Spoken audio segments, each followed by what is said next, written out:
For creating the open world experience, we definitely try to make it to where the players can actually see out pretty far and be able to see everything, which actually makes our job quite a bit more difficult. But we know a lot of games just confine players to a certain area, using mountains mostly, and we just really decided we didn't want to do that. You know, we wanted to have an open world that players can really go anywhere. And the thing is, they have jetpacks, so they can pretty much get anywhere they want to go. We want to create this sense of exploration.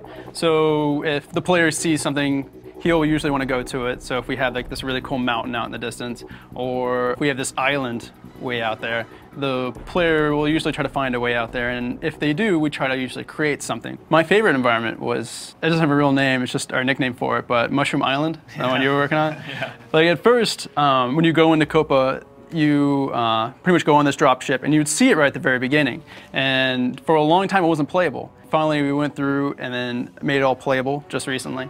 And so when you actually go from Copa over to there, you can actually work your way up to the top.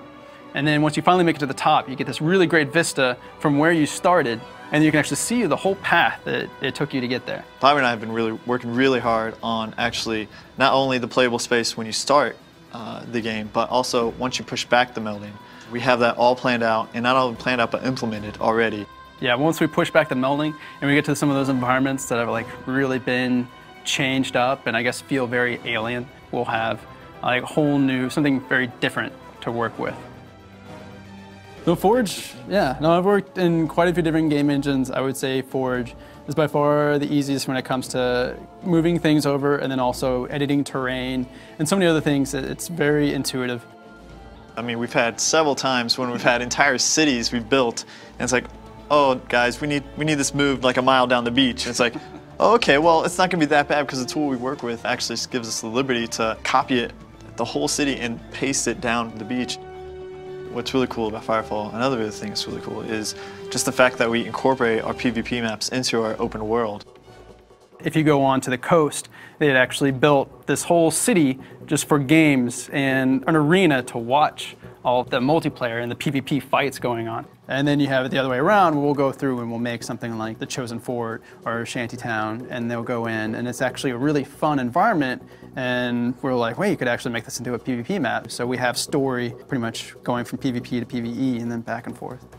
It's really awesome how dynamic Firefall is, because it's not like we just have a sterile world. I mean, it's alive and it's breathing. Which makes it a little difficult to design for. Yeah. Because it would be a lot easier before, because I'm used to making an environment and then designing an environment to where there's an encounter here and the players can take route A, B, or C to get to it. Even our open world spawns, the creatures can just be spawn out from anywhere, and it will randomize.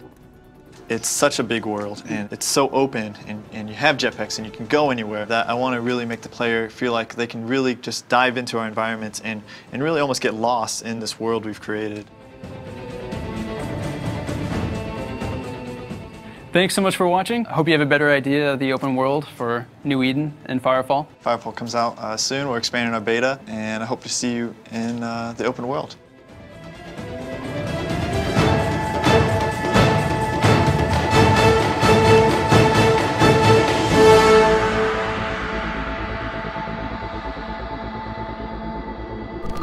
You